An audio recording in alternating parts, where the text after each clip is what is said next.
지난주 화요일 저녁에 저희 둘째 딸 예나가 잠들기 전에 정말 뜬금없이 이런 얘기를 했어요. 잠들기 전에 기도를 마치고 저희가 될 수 있으면 매일 밤 아이들과 함께 기도하고 잠들게 하는데요. 기도를 마치고 저희 예나가 깜짝 놀라는 얘기를 했어요. 저에게 이러는 거예요. 아빠, sometimes 자기는 하나님이 없는 것처럼 느껴진다고. Sometimes 하나님이 자기 기도를 듣지 않는 것 같아. I feel God doesn't answer my prayers. 이렇게 영어로 얘기했어요. 이어서 그 이유를 이렇게 설명했습니다. 본인이 스케어해서, 그러니까 무서워해서 기도했는데 여전히 무서웠다는 거예요. 무서워서 하나님께 무섭지 않게 해달라고 기도했는데 여전히 무서웠다고. 그러면서 하나님이 안 계시고 하나님이 자기의 기도를 듣지 않는 것 같다고. 깜짝 놀랐어요. 그리고 뭐라고 표현할까? 저희 예나가 말하는데 제가 할 말이 없었어요. 정직하게, 솔직하게 제가 어떻게 설명해 줘야지 할지. 잠들기 전 잠시 동안이었지만 제게는 정확하게 그 이유를 설명해 주기가 쉽지 않았습니다. 왜냐하면 이건 저희 박예나가 어리기 때문에만 경험하는 것이 아니라 우리 모두가 적어도 한번, 아니 정직하게 말한다면 수도 없이 많이 경험하는 동일한 신앙의 모습이기 때문입니다. 아니, 오늘 우리가 만나는 믿음의 선지자, 하나님의 사람, 기적의 주인공이었던 엘리야도 동일한 심정으로 로뎀나무에서 서 있는 그를 우리가 발견하게 됩니다.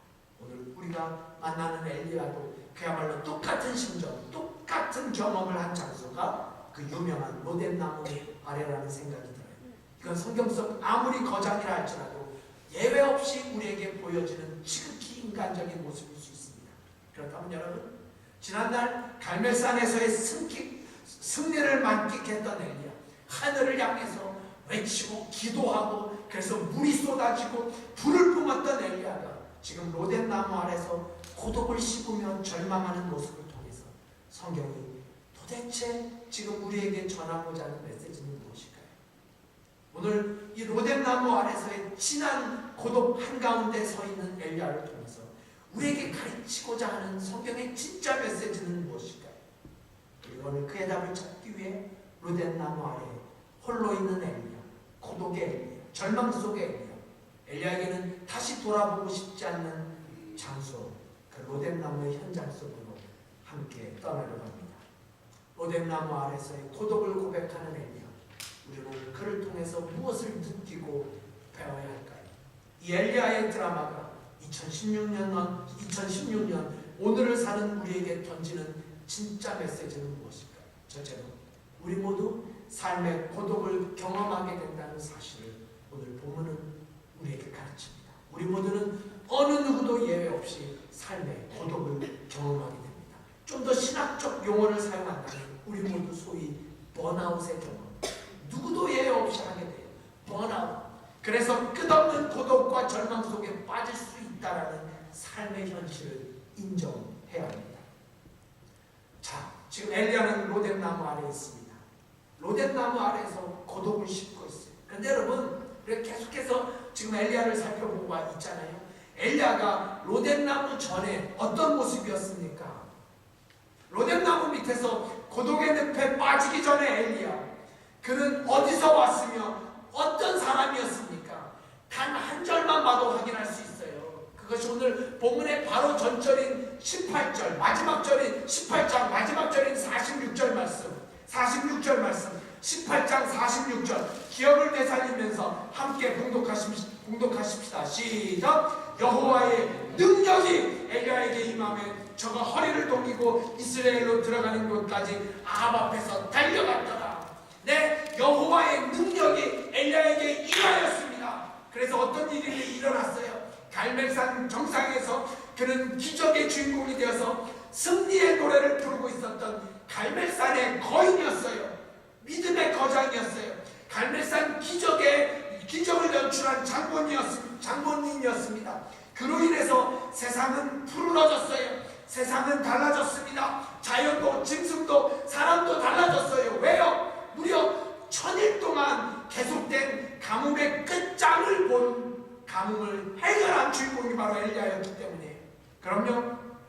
성경의 증언처럼 엘리야에게 분명 하나님의 능력이 임하였습니다.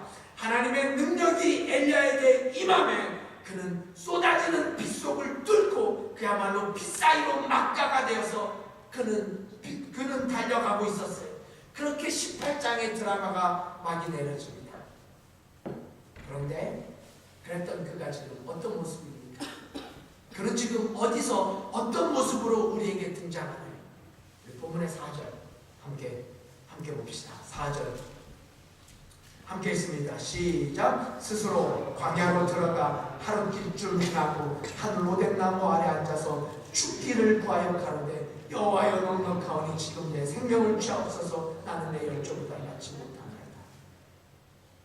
아니 갈멜산 꼭대기에서 승리를 노래하며 빗속을 뛰어가던 엘리야, 그랬던 그가 지금 로뎀나무 아래 한없는 고독과 절망 속에 빠져있는 모습은 웬일입니까? 심지어 고독, 절망, 좌절뿐 아니라 하나님 앞에 죽여달라고 죽기를 간구하고 있는 엘리야의 모습은 우리를 얼마나 당황스럽게 하는지요. 하지만 여러분, 한 설교가의 고백처럼 우리는 이런 장면을 통해서 이 성경이 얼마나 사실적이고 진실한가를 인식할 수 있어야 돼요. 성경이 얼마나 사실적인가, 현실적인가, 진실한가. 왜입니까? 성경은 소위 승리만을 증언하고 있지 않기 때문이에요. 성경은 하나님의 구원, 영생, 승리, 사랑, 천국, 이렇게 지극히 아름다운 것들에 대해서만 외치는, 그래서 비현실적이거나 비진리적인 말씀이 아니라 성경 속에서 우리는 내 삶의 아픔과 갈등, 슬픔과 눈물, 고독과 절망, 우리가 오늘 이 미국 땅에서 겪는 내 삶의 흔적들을 우리는 이 성경 속에서 고스란히 발견하게 됩니다. 그래서 이동원 목사님의 표현처럼 성경은 그때만의 이야기가 아니라 이때를 위한 그때의 이야기다. 참 멋진 표현이죠. 성경은 이때를 위한 그때의 이야기다. 그렇습니다. 만약 우리가 살고 있는 이때의 삶의 모습을 전혀 이 성경 속에서 찾아볼 수 없다면 이 성경을 우리가 가슴으로 얼마나 받아들일 수 있겠습니까? 하지만 우리가 만나는 성경의 인물들을 대할 때마다 때때로 온몸의 전율을 느낄 정도로 바로 내 모습과 내 얘기를 듣는 듯한 경험을 하게 됩니다. 지금 로뎀나무 아래 있는 엘리야, 그것도 로뎀나무 아래서 처절한 고독과 완벽한 절망 속에서 헤매고 있는 엘리야를 만나면 우리는 오늘 성경 속에 비춰진 내 모습, 우리의 모습을 발견하게 됩니다. 그래요. 엘리야가 로뎀나무 아래서 번아웃 되었다면, 이와 같이 거대한 믿음의 사람도 영적인 탈진과 삶의 고독 속에 빠져 있었다면 우리는 이와 같은 경험을 하지 않는다고 누가 감히 장담할 수 있겠습니까?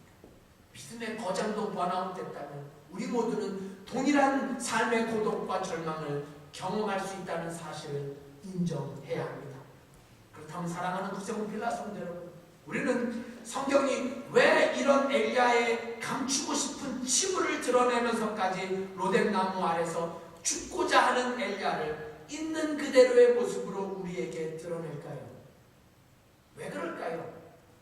이 구절을 해석하는 매튜 헨리라는 신학자는 바로 로뎀나무 아래 엘리야의 모습은 21세기를 사는 우리의 모습이라고 강조합니다. 그러니까 로뎀나무 엘리야의 모습이 바로 필라에 사는 저의 모습이요, 우리의 모습일 수 있다는 설명이죠. 그러므로 여러분, 우리 모두 누구도 삶의 고독에서 예외일 수 없습니다. 우리 모두는 다 번아웃의 경험이 있거나 경험할 수 있다라는 말씀이에요. 우리 모두는 더 이상 살 희망이나 소망을 상실한 채 21세기 나의 로뎀나무 아래서 죽기를 간구하는 또 다른 엘리야일 수 있다는 사실, 이 사실을 어느 누가 감히 거부할 수 있겠습니까? 가장 최근의 조사에 의하면 이 미국인들, 이민자들, 우리 같은 이민자들 빼고 진짜 오리지널 미국인들 여성 가운데 16%의 여성이 우울증에 현재 시달리고 있다고 합니다. 이게 지금 현재 통계예요. 그러니까 10명 중 16명의 미국 여성이 우울증, 삶의 깊은 고독의 늪에 빠져 있다는 거죠. 그리고 미국 여성 50%는 심각한 우울증을 경험한 적이 있다라는 통계가 있어요. 그러니까 지금 우울증 환자는 아니지만 미국 여성의 반은 우울증을 경험했다라는 거죠. 이 통계에 의하면 남성은 여성보다는 통계적으로 덜 우울증에 빠진다고 해요. 하지만 문제는 남자가 우울증에 빠지면 여자보다 훨씬 더 심각하다라는 게 문제라고 지적합니다. 왜냐하면 우울증에 빠진 남자는 여성보다 자살률이 4배가 더 높기 때문에. 다시 설명드리면 비록 미국 남자들이 여성들보다는 덜 우울증에 빠지지만 한번 빠지면 여자보다 4배 높은 자살률, 즉 남자가 여자보다 훨씬 더 많이 자살한다는 거죠. 적지 않은 충격을 받았던 게 사실입니다. 여러분, 제발 제가 여러분의 목회자로서 분명하게 선포합니다. 죽는 일이 있어도 죽지 마십시오. 네, 진짜예요. 이거 저를 한번 따라해 주세요. 죽는 일이 있어도 죽지 말자. 시작. 죽는 일이 있어도 죽지 말자. 네, 아무리 죽는 일이 있어도 죽지 마십시오. 아무튼 우리 교회 분들 죽기만 해봐요. 우리라고 예수 그리스도를 믿는 사람이라고, 아니 아무리 신앙이 좋은 사람이라고 해도 어느 누가 삶의 고독에서 자유할 수 있단 말입니까? 우울증까지는 아니더라도 해결될 것 같지 않는 삶의 문제 앞에 우리도 얼마나 더 고독하며 절망해야 합니다. 이번 말씀을 준비하는데 어떤 한국의 목사님이 그러더라고요. 우울증에 걸린 사람은 신앙이 없어서 그렇다고, 신앙이 있으면 우울증에 절대로 걸릴 수 없다고. 저는 여기에 절대로 동의하지 않습니다. 동의할 수 없어요. 여러분, 성경 속 신앙의 위인들의 삶을 추적해 보십시오. 그들에게 얼마나 처절한 고독과 절망이 있었는지 성경을 열고 확인해 보세요. 덮어놓고 믿지 말고 성경을 열어보십시오. 성경 속 수많은 하나님의 사람들은 절망 속에 있었습니다. 좌절과 아픔 속에 있었어요. 아니, 우리 예수님도 고독하셨습니다. 예수님도 지치셨어요. 예수님도 번아웃 되셨습니다. 그렇다면 사랑하는 성도 여러분, 우리의 삶 속에서도 얼마든지 동일한 경험을 할 수 있는 것 아니겠어요? 우리가 먼저 이 사실을 인지하고 인정할 필요가 있다는 말씀이에요. 우리도 번아웃 될 수 있습니다. 저도 번아웃 될 수 있어요. 제가 이 사실을 강조하고 싶은 거예요. 우리도, 저도, 여러분도 단 0.1%의 기록도 남지 않는 지친 상태일 수 있습니다. 더 이상 아무것도 할 수 없는, 더 이상 아무것도 하고 싶지 않는, 그래서 로뎀나무 밑에 엘리야처럼 우리도 죽여달라고 하나님의 멱살을 잡고 따지고 싶은 그런 심정이 있을 수 있습니다. 비록 어제의 은혜가 있었지만, 비록 작년에 믿음의 기쁨이 있었지만, 비록 그 옛날 믿음의 열정이 있었지만, 그럼에도 불구하고 우리는 오늘 지금 얼마든지 이 미국 땅에서 필라델피아와 뉴저지에서 고독할 수 있다는 말씀이에요. 그렇다면 여러분은 지금 무엇 때문에 고독하십니까? 무엇이 우리 교회 성도님들을 아프게 하고 힘들게 하시나요? 아마 많은 분들이 경제적 난관 속에서 말할 수 없는 고통과 절망을 느끼리라 믿습니다. 네, 물질이 우리를 너무나도 고독하게 만들죠. 경제적 어두운 터널이 우리를 힘들게 하고 우리를 너무나 지치게 해요. 미국에 살다 보면 또한 이민자이기 때문에 겪는 말할 수 없는 아픔들이 있습니다. 또 미국에 살다 보면 정말 영혼 때문에 고독한 시간을 보내게 돼요. 네. 제가 지난주 중에 우리 명은이 어머니 김경숙 집사님, 또 우리 청년회장님 부부 함께 웰커밍 식사를 했는데요. 우리 회력자매님께서 영어 쉽지 않다고, 영어 쉽지 않다. 그럼요. 영어가 우리를 고독하게 합니다. 저도 영어만 생각하면 정말 고독해지는데요. 회력자매님, 그래서 너무 걱정하지 마세요. 한 2, 3년 지나고 나면 많이 적응해질 거예요. 네, 그럼요. 지난주 오늘 미국 교회도, 제가 미국 교회 예배를 드렸는데 미국 교회도 스타서치 광고를 하더라고요. 네, 지난주에 우리 교회 아이들이 스타서치 가서 아이들이 참 잘했어요. 이미 우리 교회 스타인 아이들이 스타서치 가서 참 잘해준 게 얼마나 감사한지 모르겠어요. 이번 스타서치에 우리 아이들 또 반주장님, 손부견님 함께 가셨는데요. 스타서치에 가면 아이들이 정말 긴장해요. 뭐 심사위원들 앞에서 독주를 해야 되니까 뭐 어떨 때는 엄마들이 더 긴장해요. 우리 반주장님 예나 연주를 잘 못 보시더라고요. 저는 이제 심사하시는 사관님들과 뭐 이렇게 긴장을 풀기 위해서 이런저런 얘기를 하는데요. 그때 우리 손현정 부견님께서 저에게 대놓고 그러시는 거예요. 아니 사관님은 영어도 잘 못하면서 어떻게 그렇게 농담을 잘하냐고. 이게 칭찬인지 욕인지 좀 헷갈려요. 사관님은 영어는 잘 못하는데 어떻게 그렇게 영어로 농담을 잘하느냐. 아무튼 이렇게 대놓고 목회자에게 얘기하는 교회 그렇게 많지 않습니다. 네. 지난주 저녁에요. 네. 진짜 저희 교회 아이들과 부모님들이 너무 좋은 시간을 가졌어요. 네. 오후에 우리 구세군 템플 체육관에 가서 아이들과 이렇게 반야구를 했어요. 아이들 팀, 청년 팀 하나, 우리 부모님들 팀 하나. 아마 우리 반주자님은 막 묵묵으로 슬라이딩하고요. 정말 재미있게 놀고 교회 와서 아이들에게 저녁으로 짜장밥을 줬어요. 이제 저는 아이들 챙기고 또 이제 나중에 먹는데 저보고 엄마들이 그러는 거예요. 사관님은 왜 안 먹느냐고. 이따가 뭐 맛있는 걸 드시려고 안 먹느냐고. 그런데요, 실제로 밥이 남아있지 않았습니다. 밥이 한 톨도 없었어요. 본인들은 이미 다 먹고 있었어요. 단장님이 안 계셔서 제 밥은 아예 한 톨도 남아있지 않습니다. 네. 밥이 하나도 없는데 자기들은 밥을 먹으면서 왜 밥을 안 먹느냐. 정말 이렇게 대놓고 얘기하는 교회, 목회자에게 대놓고 얘기. 우리 김지사님 좀 말씀해 주세요. 한국에서 상상이 날 수나 있겠습니까? 정말 어떨 때는 예수님이 빨리 오셨으면 좋겠어요. 생각이 드는데요. 네. 영어가 참 힘들게 하고 교회 여자분들이 참 힘들게 하고 때론 이민자이기 때문에 유학생이기 때문에 아니 조금 더 실질적으로 접근해 볼까요? 여러분은 요즘 교회 생활 어떻습니까? 신앙생활 어떻습니까?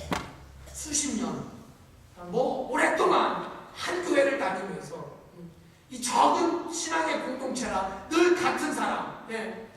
뭐 같은 설교, 새로워지지 않는 교회 모습을 보면서 더 이상 아무것도 하고 싶지 않는 영적 번아웃의 경험, 영적 우울증의 경험을 하고 있지는 않으신지요? 말씀을 준비하다가 이런 질문이 확 제게 들어왔어요.